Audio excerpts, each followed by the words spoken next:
All right. So in this short How to 2D20 episode, we're going to talk about zones and movement. I have found that once people get their head around zones, movement, and distance in 2D20, the vast majority of people tend to like it, that I've seen at least. But let's go ahead and nail down how these things work, because there's a foundation here that is radically different than the vast majority of games, like your conventional take on distance. It's weird because I never had an issue with this because zones is how I've basically been role playing for like a really long time. Very rarely will I use grids. I will just draw a little map and this bit is there and this bit is there. So zones do not have objective distances. They're not measured in meters or feet or anything else. If you imagine there's a room, okay, so there's some people are fighting in a room, and imagine there's a stage area. That stage area might be one zone, and then the main floor of this room might be another zone. And then there's a breakable wall, and if the wall gets smashed through, it goes into another. That might be a zone. So there's no set distance for how big a zone is. You know, a zone could be a couple of meters or yards across, or it could be much bigger than that if you were using vehicles, for example. Which is why zones is handy. You don't have to. It doesn't matter. But that's the idea of a zone. A zone is almost like a narrative area of space. That's and if you have a map, that's exactly where I was going to use. A zone is a narratively distinct space. And within a zone, and let's talk about distance. The only, they don't use objective range. Yeah. And you have to understand zones in order to understand range and distance. Anyone within your zone is at close range. Yes. Anyone within reach of your character is at reach. Okay, great. So essentially, distance-wise, we have that. We have reach is someone's in your zone and they're literally within reach. Correct. So, you can touch them. You can hit them with a melee weapon.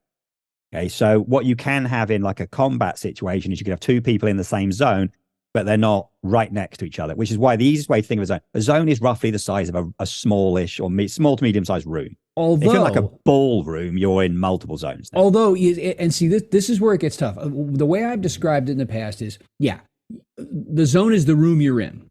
Okay? Now, how big is that room? And this is where people, especially coming from the 5e world where they're counting squares, counting 5-foot squares, this is where things get a little dicey, and you have to ask people to lean into it and attempt to understand what it is in its own right. You say, like the room that I'm in right now, I would say is a zone. Now there is another room that is accessible through like a doorway. That's a separate zone. Now, if I were to have the total square footage of both rooms in a single space, because neither of them are that big, I would call that an individual zone. And so the key here is that it's both the size, but it's also the composition and the relationship between areas that lets you know whether you have moved into another zone. Like, for example, when my garage is a zone. My kitchen, where you get into from the garage through a doorway, is a separate zone because of the doorway. That constriction point is what separates them into two different zones, not necessarily the objective distance. So sometimes it can be more like, it's like I said, if you've got a ballroom, that's very difficult because that can't be one zone. It's going to be too big for one zone. But then maybe, we're going to have the dance floor, and then, this table area, that's a zone. And then those two areas off to either side of it, that's also a zone. And that's where the band is, or, whatever, that's a zone as well. Right. We've got 5 zones. And in that case, it'd be easy. You kind of got the middle and then, north, south, east, west or something. So sometimes it either needs to be described or it needs to be shown on a map, but they don't need set distances. That's not important. And that's what a zone is. Now, in terms of movement, then it's relatively straightforward. You can move within your zone, which means if you're not within reach, you can move so you are within reach of the same zone, easy enough. And then the next zone, we always call that medium. So most of the games you can have move to the next zone with just an action. You have a movement. A minor action. Yeah, that's the norm. And that's a medium range is 1 zone away. And then we have a long range, which is straightforwardly 2 zones away. There you go. And that usually requires you to use like, a bigger action or use some amount, whatever, depending on the system. We don't need to get into the specifics of it because in different games, sometimes it can be a little bit different. But yeah, a minor action takes you to medium range, one zone over.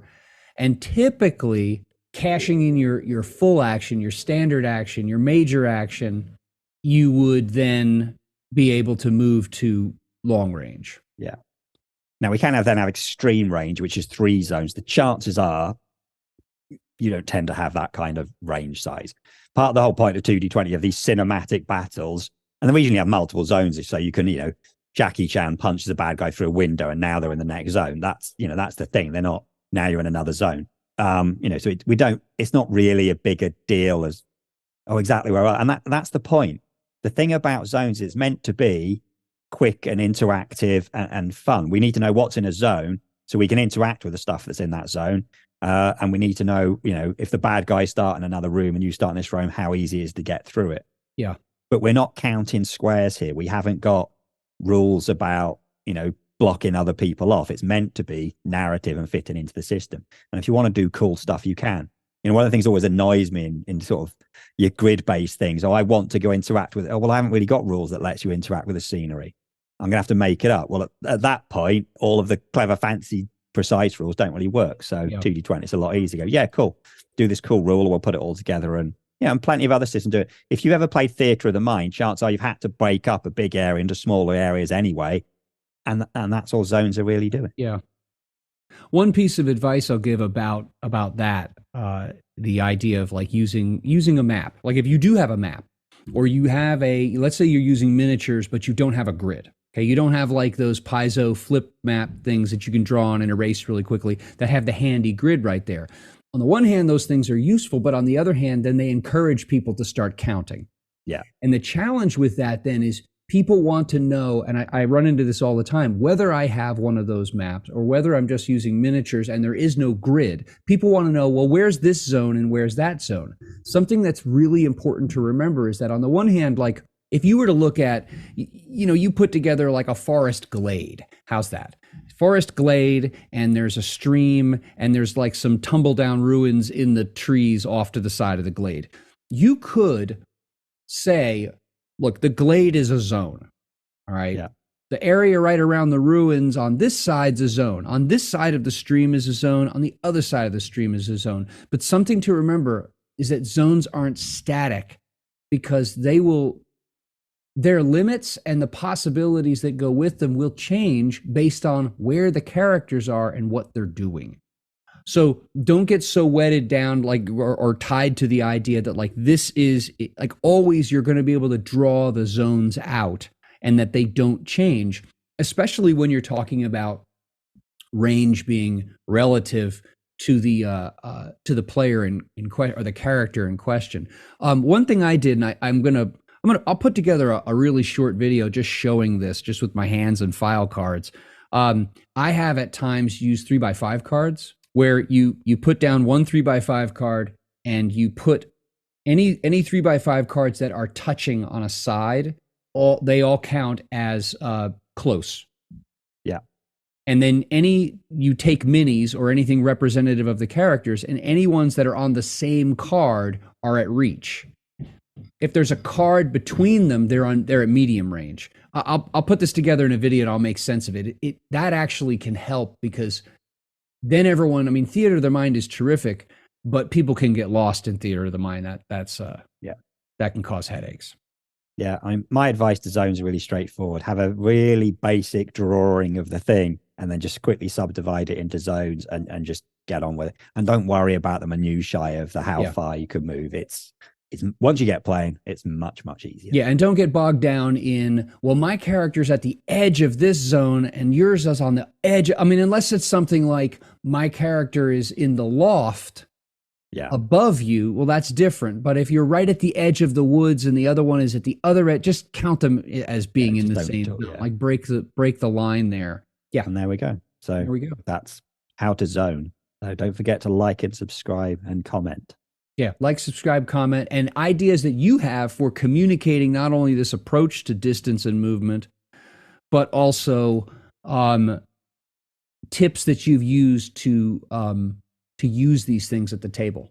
Share those. We would appreciate it. And there you have it.